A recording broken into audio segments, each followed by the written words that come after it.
spirituality, the reason I'm kind of foreign to this is I was a Muslim for 32, 33 years. And afterwards, I talked to other people about their experiences, and they said things like emotional connection to God. And those words were never something I ever uttered. And I never thought of it as a thing.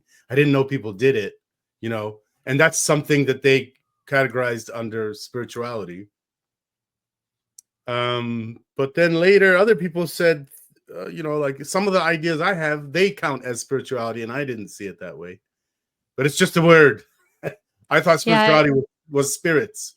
It's not. it's a complicated word because we don't have a lot of secular words for anything really in this space. And so all of the words that we're using, and sometimes we're just talking even about human being, things like awe or peak experiences or things like this. When we talk about these terms, they all come with religious baggage because religions have been really the only ones who have developed language around some of these experiences that people have. And so for me, the definition that I go with for spirituality is that spirituality is connection. So that would include a deep connection to self and also outside of self. For a lot of people, that includes the supernatural. For me, as someone who's also exited religion, and it has my own issues with religion, it doesn't include a supernatural, but it's a deep way of life that includes things that religions have, like rituals and contemplation and awe and transcendence and love and service. But for me, I do it all without dogma and without God. Without faith, I guess. And without faith, because I don't see faith as a moral virtue. I don't see faith in the correct, unbelievable story as a moral virtue at all. Yeah. So my book would be No Nonsense Spirituality, All the Tools, No Faith Required, because I find faith to be problematic as someone who's come from religion as well. Yeah, no nonsense spirituality.com is your website. And let me show the book on here, see if I can do this right. Yes, there it is. So that's an amazing cover.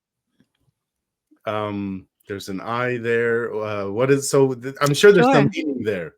Yeah, I do. I am a girl who loves symbolism. So in spirituality, we often see the image of an eye, and that's pretty common in both Western and Eastern forms of spirituality because there's this sense of being able to see yourself clearly, being able to see connection outside of yourself, just being able to see more than just your own self-obsessed neurotic brain. And so there's lots of eyes in spirituality that I really love. But for people who are just listening to this and can't see the cover, the eye is kind of amidst some mess, some scribbles and some mess. And how that plays out for me is I want to be able to look at things. I want to be able to have a form of spirituality that can withstand harsh truths of reality. And so this isn't the kind of spirituality where I just say, I want this God to exist, therefore I believe in this Right. God. Yeah. I don't want to do any of that nonsense. I want to talk about things like free will. I want to dive into nihilism. I want to dive into some really harsh truths about the reality that we find ourselves in as a human. And I want my spiritual life to be able to withstand that rather than run from that. And so to me, I kind of symbolize that by doing kind of an eye within the mess.